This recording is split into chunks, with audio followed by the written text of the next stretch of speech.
til Dansk Morgenmad, Danmarks mest berømte morning show, og faktisk verdens mest kendte morning show. I dag på Dansk Morgenmad har jeg en gæst her, Stemmen. Velkommen til. Jamen, tak, jeg måtte være her. Min kone fortæller mig, at jeg skal have en polo på, men jeg synes, jeg skal slippe, så blanding, men tak. Og en shout-out til vores sponsors. I dag spiser vi Grundpops, og de er noget dejlige noget. Arlo Mælk og Hummel atletiske tøj. Så jamen, de der Hummeltøj, det er noget godt noget. Min dreng, han bruger det til fodbold. Så jeg støtter det også. Jeg er Stemmen. Så bare de der. Men lad os begynde. Her Stemmen fortælles om de her sag, du havde med prinsen. Jamen, så det var tidligt om morgenen. Jeg var ringet til min chef, og han sagde, det er noget der i Rullestad Kommune på slottet. Vi tror, at prinsen har slået sine renske gartner ihjel. Og jeg tænkte, hold op, det kunne ikke være sandt. Men så drejede det over. Jeg så den døde gartner, og vi lærte jo, at det var prinsen, men på grund af nogle ting, han er ikke i fængsel, men der var mange problemer. Men vi løste dem alle sammen, og så heldigvis er Danmark, som har haft lidt til i verdens lys, så det var sjovt at undersøge det, men ja, det var den, der begyndte. Interessant. Det er noget specielt. Så jeg hørte, at du var ringet, du kom derover, og så du så den døde gartner inde i køkkenet. Var det overraskelse for dig, eller var det, at du fandt de der ting? Var det en overraskelse for mig? Det er ikke til en død krop. Jeg har været arbejdet som med politi i mange år, så jeg ventede det der. Men jeg var lidt overrasket, at det var jo en iraner, som var slået ihjel, og også det var inde i køkkenet, og hans tøj, han hældte på, var også hold op, det var mærkeligt. Vi lærte jo, at han og prinsen havde et forhold til ham, seksuelt forhold, så, men som politi, vi er vant til de her situationer, og vi arbejder bare igennem, for at gøre det, som er ret. Så overraskende på nogen måde, men ikke ret for meget. Så kunne du fortælle os en historie, mens du havde sagen, hvad var det, som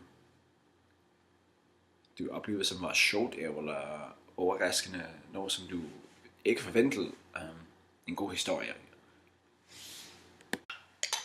En god historie. Jeg har en af de der. Så mens vi var på slottet, vi har været der et døgn, jeg var træt, og jeg ønskede at komme hjem.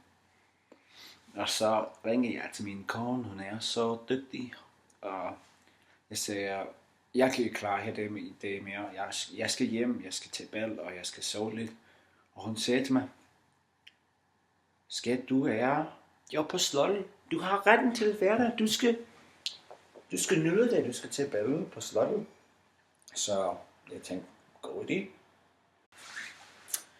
Så jeg tænkte, okay, jeg finder nok et billede, så god idé. Og jeg kom ind, de har ikke brusebillede, de har bare de gamle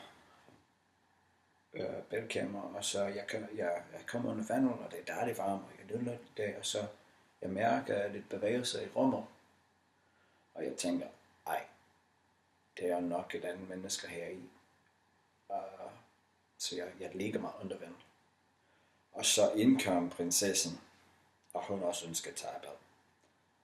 Og så jeg mærker et ben komme ind i vandet, og jeg tænker, ej, hvad skal jeg? Så jeg hopper ud, tager håndklædet over lemmer og løber ud, men hun siger, du skal blive, og så måske har jeg fortalt det for meget, men ja, det var en sjov oplevelse. Og til sidst, hvordan var det, at hun blev statsminister? Var det noget, som du forventede, og hvad sagde hun til dig? Og fik du noget i løn eller anerkendelse fra politi? Jamen, statsminister, hun var meget taknemmelig for mit indsats, og hun sagde, at jeg gjorde det rigtig godt, og at jeg havde bevaret ligesom, Danmarks brand til dem omkring i verden, og så politi var også glad, de sendte mig en CD-kopi af politikort, så måske forventede jeg lidt mere en dag, fordi det var jo statsminister, sagde jeg havde bevaret landet, men CD'en var også god fra politiet. Jeg var glad for det. Politikort lød godt.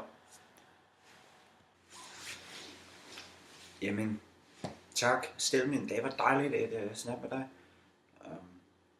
Nu skal vi høre fra en band, som ændrer verden, man vil sige. De kaldes for Deezer, som betyder dansk Weezer.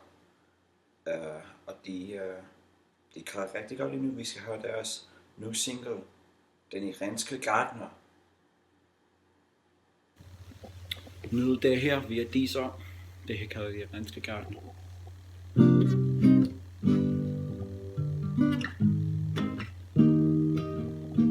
Yeah, det er godt.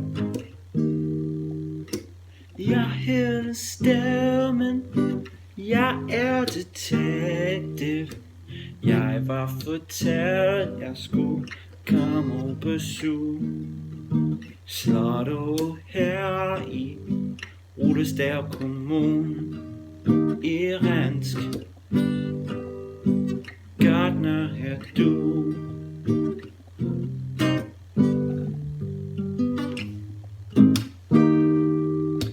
Jeg hedder Hassan, jeg er gartneren. Mig og prinsen havde et godt forhold.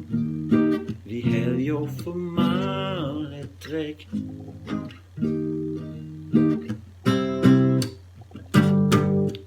Prinsen han skudte mig jo. Det var vel skidt dog. Prinsen skudte mig i mit hoved. Vil han blive fanget?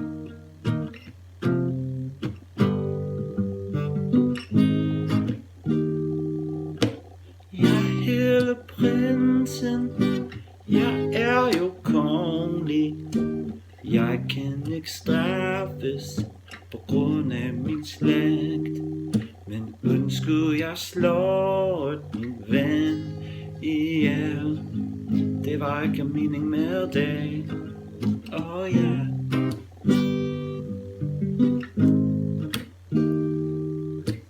Internationale konflikter vokser. Vokser fra firma, hvor de danskere de har. Fordi konflikt, den skal væk være heldigvis der, men vil Gud bevare. Og han vil bevare jo Danmark.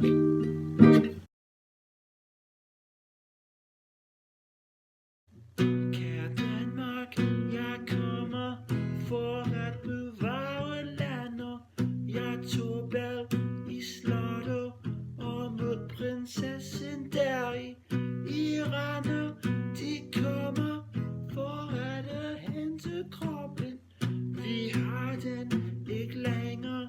Hvad er det som jeg skugger? Jeg henter en urne og sæt lidt ro med deri. Jeg giver det til gruppen. De er blevet utaknemmelige.